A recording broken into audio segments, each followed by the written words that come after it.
So here we go. We are now in my room. It's the first thing you do. You walk in, you open the door, and my roommate, one weekend when I left, he came back and he printed out some of these little ones all over my desk.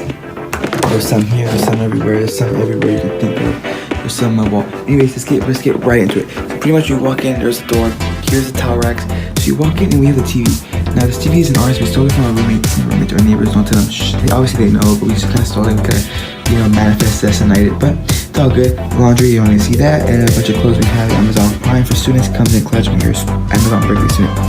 This is my bed. Now dream big, because that's the only thing holding you back from your actual authentic dreams is yourself, right? So just dream big, dream for the stars. Always dream for the stars, because high risk means high reward. This is my wall. Now that is my little meme where I got for summer bridge. This summer here in Berkeley, it was my birthday, it was in July, and all these were just accumulated over the past kind of month now, and this is like kind of my love from my neighbor to me. You can see the little star right there, and yeah, you still don't know because he left.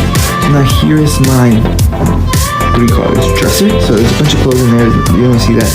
That actually is my travel abroad backpack, my backpack for school. Here is my water bottle. You can see the face he printed out. My 3 little family of bears.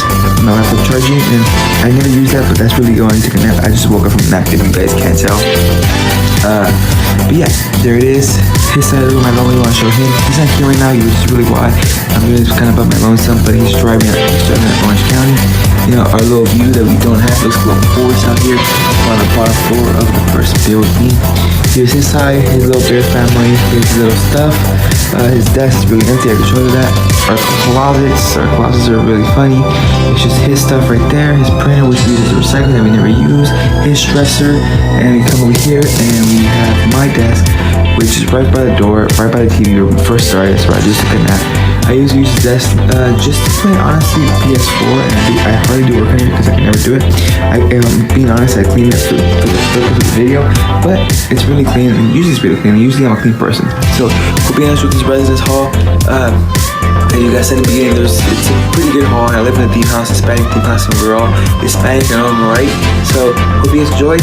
This is the theme house. This is one part of the school. There's a lot of those. You should search in different ones if you really want to get off the view. This is probably it, because you can look at Blackwell, which is a luxurious hotel, but this is what an authentic room looks like. So, hope you guys enjoy.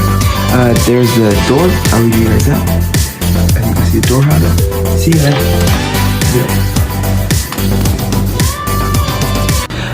Casa Magdalena Mora.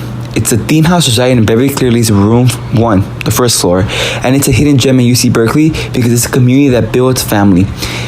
It's a house where it fits 37 students, all from a Hispanic descent, in which it basically cultivates and basically shines their Chicanic history and their rich past.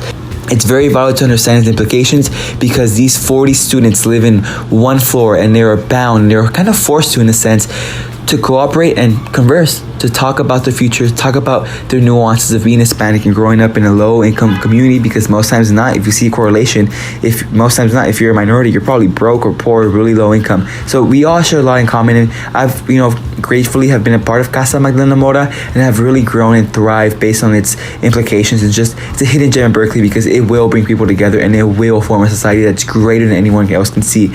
With its 37 members, I think Casa Magdalena Mora is the best theme house and is the best hidden gem, because never ever will somebody talk about it until housing comes out. And even when housing comes out, nobody knows until they fully understand its implications once. Everybody has their floor mates that they don't know, they don't talk to. But when you're in Casa, all your floor mates become your family. You know them by the name, last name, their family, where they're from, and what part of the country or the globe they're from. It's really beautiful and it's really authentic. And it's, if I were to give you like something of a comparison, I'd compare it to like a frat or sorority combined, because it's still close, there's no hazing, and it's just something that's very beautiful and very, very, very luxurious, and I can't thank it enough for being a part of Casa. College life is that there's gonna be a lot of time for a nap, and even if it's 10 minutes before class, you do that. Like, you're not surrounded with people that like just get you, that know your 100% what you're going through, how to be there, like just know you. That was something starting over. Frustrating. Yeah, starting over. Yeah, so you have to constantly be like, putting actually what you want to say or what you're feeling, because people don't understand. It's not that they don't get you is that they haven't been around you that long. So it was like with time, people start like getting to know you, you know, and that's what was frustrating at the beginning. I was like, whoa, why can't I just be at that level, you know? Yeah. You can't build Rome in a day.